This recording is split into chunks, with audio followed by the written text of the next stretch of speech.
ऐसा ही बना रहे। इसका नाम ही है संसार। संसरत इति संसारम, तो प्रतिपल सरकता रहे, प्रतिपल बदलता रहे, उसी का नाम है संसार। अच्छा आप बताते हैं बड़े बुजुर्ग लोग क्या कहते हैं, आज के 10-15 वर्ष पहले आपके सिकंदराबाद का जो नक्शा है, जो माहौल है, ऐसा ही था।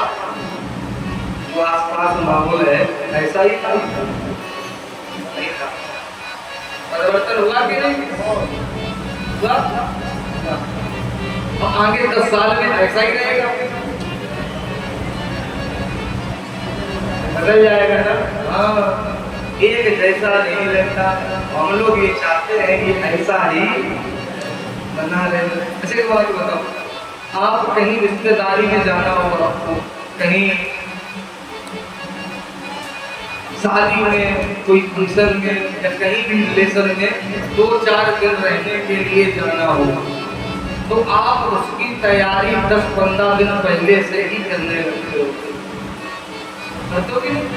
हमारे पास कपड़े नहीं है, कपड़े ले आए, जूते नहीं जूते ले आए, बैग लगाते हो कि नहीं? हाँ जी कि ना?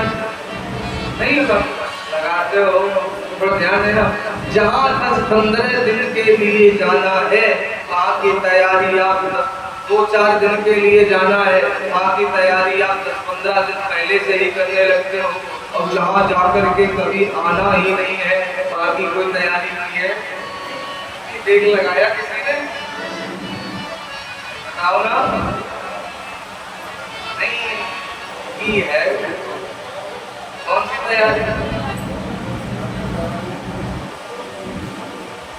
अच्छा आप लोग यहाँ कटाप में बैठे हो, मंदिर में बैठे हो, क्यों बैठे हो?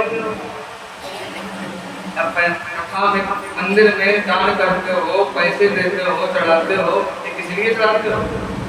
यहाँ के लिए नहीं, वहाँ के लिए। ये कहाँ की तैयारी है? कहाँ की? वही की तो है। चाहे को यहाँ बैठो, पूरे पैसे बनता रखो, अच्छा लगता है, आराम से करो। तैयारी ही तो कर रहे हो वहां जाने की। हाँ यही तैयारी है। लूटा आनंद प्यारे, और वहां के लिए क्या प्रबंध प्यारे। तेरा वो दिन में होगा बिस्तर बंद प्यारे, वहां के लिए क्या प्रबंध प्यारे। एक बार अकबर ने बीरबल को 3 रुपए दिए, कहा 3 रुपए से 3 चीजें खरीद के लाना, एक का लाना अब, एक का लाना तब, एक का लाना अब ना तब। बीरबल मार्केट में गए, बाजार 3 चीजें लेने, अब तब अब ना तब। देखा एक जगह हलवाई गरम गरम जलेबी बना, जलेबी आई सिकंदराबाद की जलेबी तो साथ बढ़िया लगती है। आज छोटे काकारी के यहाँ आप लोग गवाते बहुत जमते होता, कथा कहने में परेशानी होती, इतना गिराते हाथ जोड़ते फिर भी नहीं खाओ महाराज खाओ। हमने कहा खिलाओ, घर जाके पूछा नहीं खाएंगे, बोलो राधे राधे। हाँ बीरबल ने देखा जलेबी बन रही, 1 रुपए निकाला, हलवाई को दे दिया, जलेबी ले ली और जलेबी ने कुर्ते की जेब में रख ली। आगे बढ़े, एक जगह एक कथा हो रही थी भागवत जी, बीरबल बैठे, थोड़ी देर कथा सुनी, और कथा सुनने के बाद 1 रुपया भगवान की कथा में चढ़ा दिया। और आगे बढ़े तो क्या देखा, एक जगह एक नर्तकी नाच रही है, नाच हो रहा है, कोई 10 का दे रहा, कोई 20 का दे रहा। बीरबल खड़े खड़े देखते रहे, जेब में 1 रुपया बचा था, वही निकाल के दे दिया। हाँ 3 रुपए खर्च हो गए, वापस लौट के आए। अकबर ने पूछा बीरबल जो हमने मंगाया था लेके आए हो? हाँ हुजूर ले आए। दिखाओ, 1 का मंगाया था, अब कहाँ है? जलेबी निकाली, हाथ पे रख दी, ये है अब जो प्रेजेंट में अभी तुम्हारे हाथ में रखा है, जलेबी खाओ पानी। 1 का मंगाया था तब कहाँ है? बोला 1 रुपये हमने भगवान की कथा में चढ़ा दिया। क्यों? वो हो गया तब के लिए, कब के लिए, तब के लिए। जब तुम यहाँ से मर के ऊपर जाओगे ना तो वही 1 रुपया तुम्हारा साथ होगा। हाँ, एक का मंगाया था, अब ना तब वो हमने नाचने वाली को दे दिया, जो ना यहाँ का रहा। हाँ, बोलो राधे राधे। हाँ, सुखदेव भगवान कहते हैं, बोले बाबा ने कहा मांग लो और कुछ मांगो, ये नहीं मिलेगा। तो बाणासुर ने कहा हमें 1000 हाथ दे दो। कितनी? 1000 हाथ। बोले बाबा ने कहा जाओ, हमने तुम्हें 1000 भुजाएं दे दी। अब जब इसे 1000 हाथ मिल गए, 1000 हाथों की शक्ति आ गई, तो इसके हाथों में बिजली होने लगी। इसने बाबा से कहा बाबा हाथ तो मिल गए, इधर उधर देखा, लड़ने के लिए कोई योद्धा बताओ। बिजली हो रही है हाथों में, किससे लड़ूं? इसने चारों तरफ देखा, कोई नहीं दिखाई दे रहा। बोले बाबा सामने खड़े हैं, बाबा तुम ही आ जाओ। हाँ, बोले बाबा कहने लगे मरे हम ही ने हाथ दिया और हमसे ही लड़ने को। ये बात आप लोग भी समझ लें, अगर आप किसी गलत आदमी को बढ़ावा दे रहे हैं ना, तो सबसे पहले आपको काटे। हम तो नहीं लड़ सकते, तो मेरा फिर से कैसे लड़ूंगा? तो बताओ मैं किससे लड़ूं? तो भोलेनाथ ने एक झंडा दे दिया। झंडा, ये झंडा लेकर के तो अपनी महलों की छत पे लगा देना, और जिस दिन ये झंडा झुक जाए उसी दिन समझ लेना तेरी भुजाओं की घुलाहट शांत होने वाली। ठीक है, बाणासुर झंडा लेके आया, झंडा इसने अपने महलों के ऊपर लगा दिया। बाणासुर की एक बेटी थी जिसका नाम था चित्रलेखा। उषा, क्या नाम है? उषा। उषा एक दिन रात को सो रही थी और सोते सोते उषा ने एक सपना देखा। क्या सपना देखा? दृष्ट्वा सपने नराकश्चित् श्यामा कमल लोचना। क्या देखा? उषा ने सपने में देखा कि इसके सपने में एक बड़ा सुंदर सांवरे रंग का एक पुरुष, एक राजकुमार आया। सांवरे रंग का, कमल जैसे उसके नेत्र है, कितना सुंदर लग रहा है कि उषा ने सपने में देखकर ही उसे अपना पति मान लिया है। एकदम चौंक के बैठ गई। तो इसकी एक सहेली थी जिसका नाम है चित्रलेखा। तुरंत चित्रलेखा रात को आ गई। क्या बात है, क्यों चिल्ला रही हो? उसने बताया, अरे चित्रलेखा, अभी मैंने इतना सुंदर सपना देखा, एक बड़ा सुंदर पुरुष कोई सपने में आया और इतना सुंदर लगा, इसे मैंने अपना पति मान लिया है। अब तू मेरी सहेली है ना, तो उसे मेरे सामने लेकर के आ। चित्रलेखा बोली, मैं कैसे लेकर के आऊं? अरे तू तो योगिनी है, तू चित्र बनाना जानती है, तू चित्र बना, उसका हम उसे पहचान लूंगी। उसे उसका नाम पता है ना, उसका खानदान पता है ना, रहता कहाँ है ये भी नहीं पता। जब कुछ पता ही नहीं है तो मैं कैसे बनाऊं? नहीं, तुम चित्र बनाओ। तो चित्रलेखा ने क्या किया? पहले सूर्यवंश के राजाओं के चित्र बनाए, कोई है? कोई नहीं है। फिर चंद्रवंश के राजाओं के चित्र बनाने लगे। जैसे ही चंद्रवंश के राजाओं के चित्र बनाए, सूरसेन, वसुदेव, बलराम, कृष्ण, प्रद्युम्न, सुदुम्न, अनिरुद्ध, और जैसे ही अनिरुद्ध का चित्र बना तो उषा कहने लगी, ठहर जा, यही है मुझे मेरे सपने में। कौन है ये? जानती हो इसे? कौन है ये? कुछ साधारण नहीं है, फिर द्वारकाधीश भगवान कृष्ण का नाती है, प्रद्युम्न का बेटा अनिरुद्ध है। उषा कहने लगी, मैं कुछ नहीं जानती, इसे हमारे पास में लेके जाओ। हाँ, अभी लेके जाओ। चित्रलेखा ने क्या किया? अपनी योग विद्या के द्वारा ये जाती है, जहाँ द्वारका के महलों में अनिरुद्ध रात्रि को सो रहे थे, तो चित्रलेखा ने क्या किया? सोते हुए अनिरुद्ध को पलंग सहित उठाया और पलंग सहित उठा करके बाणासुर के यहाँ महलों में उषा के सामने रख दिया है। उषा ने जैसे ही अनिरुद्ध को देखा, पूरी बात बताई, अनिरुद्ध ने उषा को देखा, दोनों में प्रेम हो जाता है। एक दिन दोनों उषा अनिरुद्ध बैठे हुए पलंग पर पासे खेल रहे थे पास से बाणासुर बाहर से जैसे ही घर में अंदर घुसा तो उसने क्या देखा, महलों में जो झंडा लगा है वो झंडा झुक गया।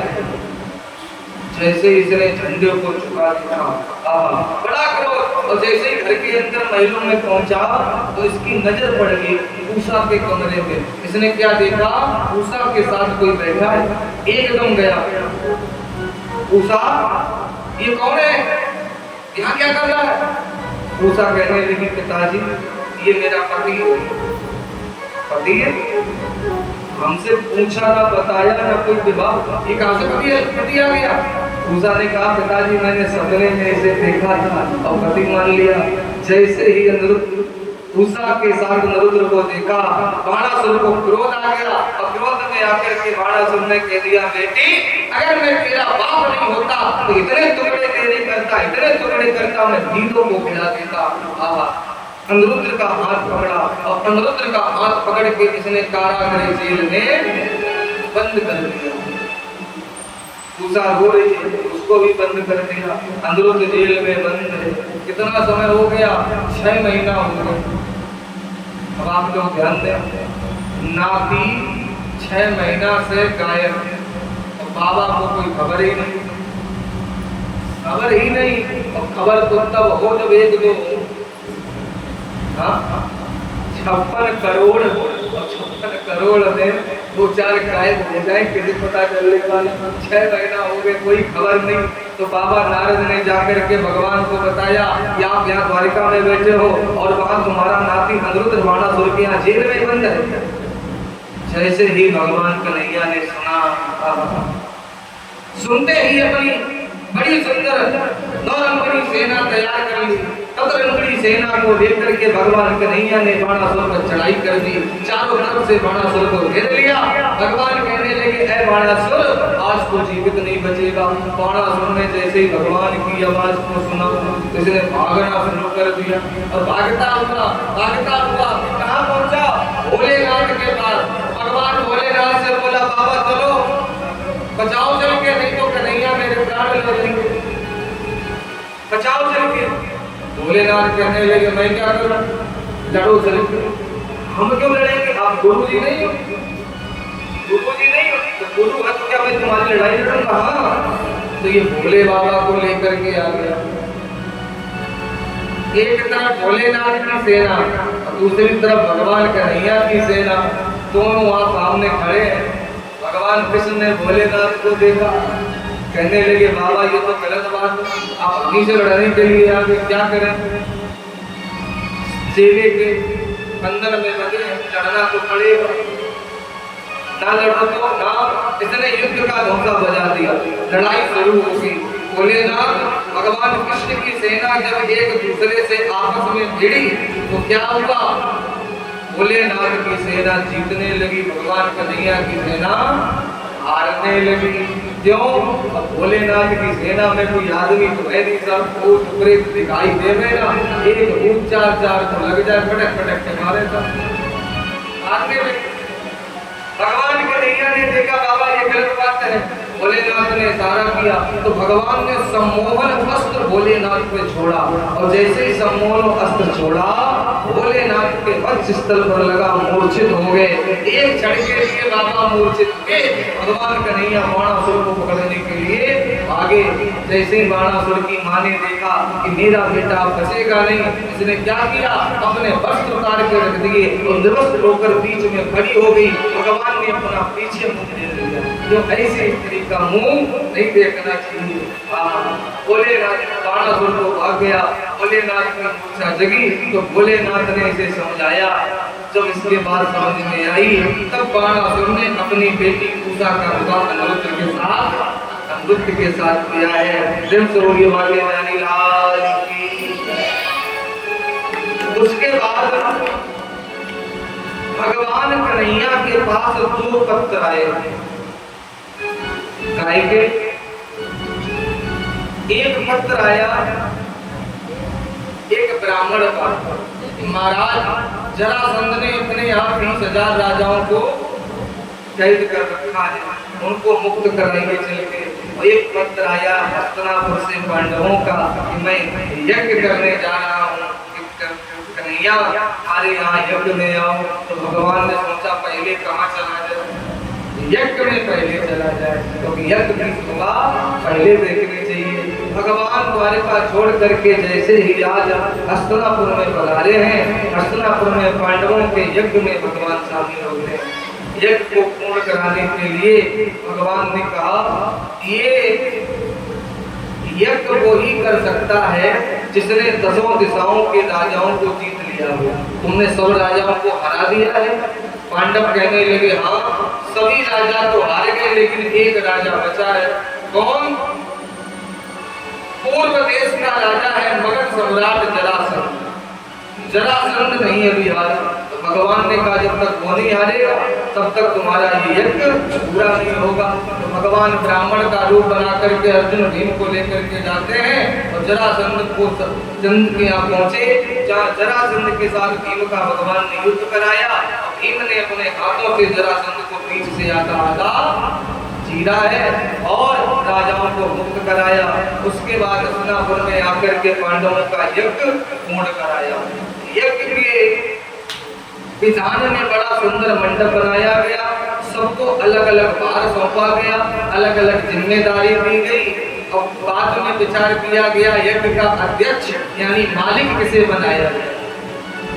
किसी ने कहा बाबा भीष्म को बना दो, जैसे कमेटी होती है ना, कोई कोषाध्यक्ष होता, कोई अध्यक्ष होता, अध्यक्ष किसे बनाया जाए। किसी ने कहा बाबा भीष्म को बनाओ, तो बाबा भीष्म ने मना कर दिया, नहीं मैं उम्र में जरूर बड़ा हूँ लेकिन ज्ञान में कन्हैया बड़े हैं, कृष्ण को मालिक बनाया जाए। भगवान कन्हैया को यज्ञ का मालिक बना दिया। अब सभा के बीच में सबसे पूछा गया क्या कन्हैया के मालिक बनने में किसी को कोई ऐतराज है क्या? हाथ उठा के बताओ अगर किसी को कोई परेशानी है। आप लोगों को है परेशानी? नहीं, वहां भी किसी को कोई परेशानी नहीं, लेकिन एक आदमी ऐसा था जिसने हाथ उठा दिया, हमें परेशानी है। कौन? शिशुपाल। अब शिशुपाल से पूछा जाए कि तुझे क्या परेशानी है मालिक बनने में, तो वो एक ही बात कहेगा कि इन्होंने मेरा विवाह नहीं होने दिया, मेरी पत्नी को भगा के ले गए। शिशुपाल बड़ा हो गया, भगवान को गालियां देने लगा। एक बात समझ लीजिए कि जब भगवान कृष्ण इस धरती पर लीला करने के लिए आए तो सबने उनको भी भगवान नहीं माना। भगवान को भी 100% वोट नहीं मिले, 70% लोगों ने ही उन्हें भगवान माना। केवल 30% ऐसे थे जो उन्हें भगवान मानते नहीं थे। जरासंध, शिशुपाल, कंस ऐसे थे नहीं मानते थे। इसका अर्थ क्या है? अगर आप दुनिया में आए हो, सब तुम्हारे साथ खड़े हो जाए, सब तुम्हारी प्रशंसा करें, सब तुम्हें अच्छा बताएं, ऐसा तो हो नहीं सकता।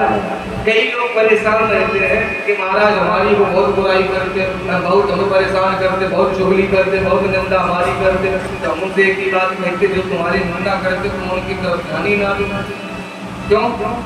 हाथी देखा हाथी अपने गांव में, हमारे यहाँ देखते हैं गांव में अगर हाथी आ जाए ना, तो जितने गांव के भले बुजुर्ग हैं, बच्चे हैं, सब हाथी के सामने भले लोग हाथ जोड़ के खड़े हो जाते हैं। जो गणेश जी आ गए, गणेश जी को पूछते हैं, गणेश जी आगे, सब हाथ जोड़ के हाथी के आगे खड़े रहते हैं, जितने भले लोग हैं। अच्छा, जितने भले लोग हैं वो तो हाथी के सामने हाथ जोड़ के खड़े रहते हैं। एक चीज आपने और देखी, भले लोग तो हाथ जोड़े खड़े रहते हैं और उस हाथी के पीछे भौंकने वाले कुत्ते उसके पीछे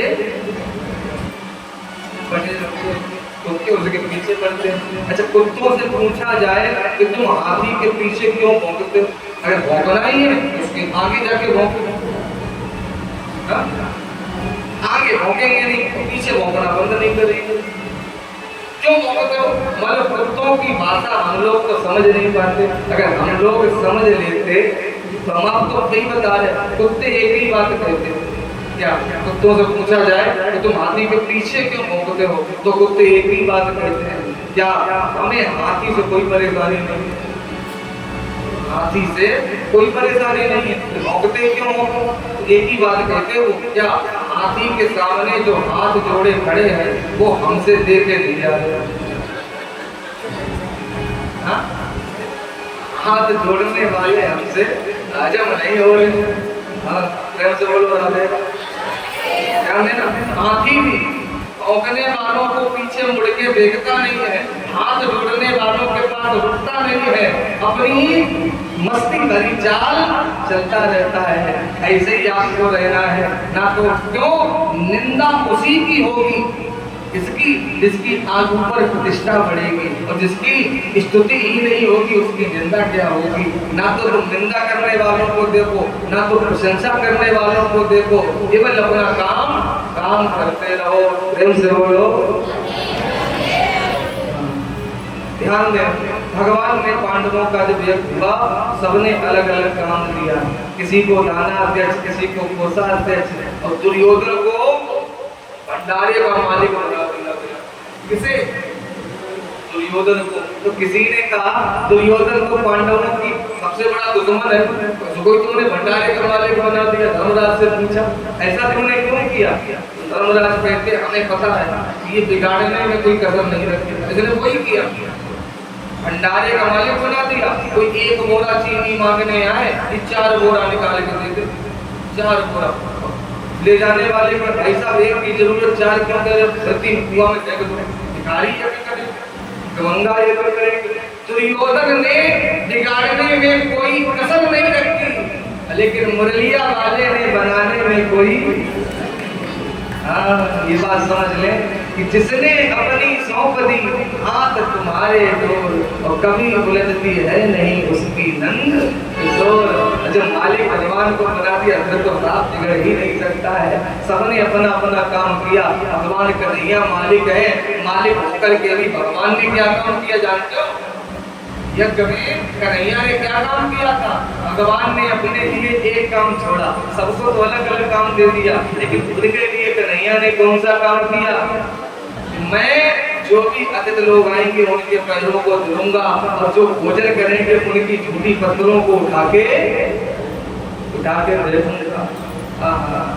अब बताओ ऐसा कोई उदार जग में हो सकता है क्या? ऐसो को उदार जग नहीं। सब के चरणों को भगवान आंखों से धो रहे हैं और भोजन करने वालों की पत्थरें उठा के फेंक रहे हैं। अच्छी बात आप भी समझ लें, भोजन करें और भोजन करने के बाद अपनी खाई हुई थाली को स्वयं ही उठा के निश्चित स्थान तक रखनी चाहिए। हाँ, स्वयं रखनी चाहिए। मान लो कहीं आप गए हो और प्रेम के कारण, भाव के कारण कोई आपको थाली नहीं उठाने दे रहा कि नहीं हम उठा देंगे, नहीं उठाने दे रहा, तो ऐसे में क्या करना चाहिए? ऐसे में आप एक काम करें, हाँ, अगर कोई उठाने नहीं दे रहा है तो आप उठाए नहीं। भोजन करने के बाद हाथ जोड़कर थाली को अपने स्थान से थोड़ा खिसका दें, वहां से थोड़ा खिसका दें। क्यों? खिसकाने के बाद आपकी जिम्मेदारी खत्म हो जाएगी, बाकी वो बुझ जाने बना देगा। भगवान ने पांडवों का यज्ञ पूरा कराया। सुखदेव भगवान कहते हैं राजन परीक्षित, आइए सब लोग दो पंक्ति हमारे साथ सुना लें, फिर आगे के काम में ध्यान दें। सब लोग बोले आओ से ताली बजाते इतनी कृपा सामने बनाए रखना, इतनी कृपा सामने बनाए रखना, करते हम तक सेवा में लगाए रखना, कृपा सामने बनाए रखना, करते हम तक सेवा में लगाए रखना, इतनी कृपा सामने बनाए रखना,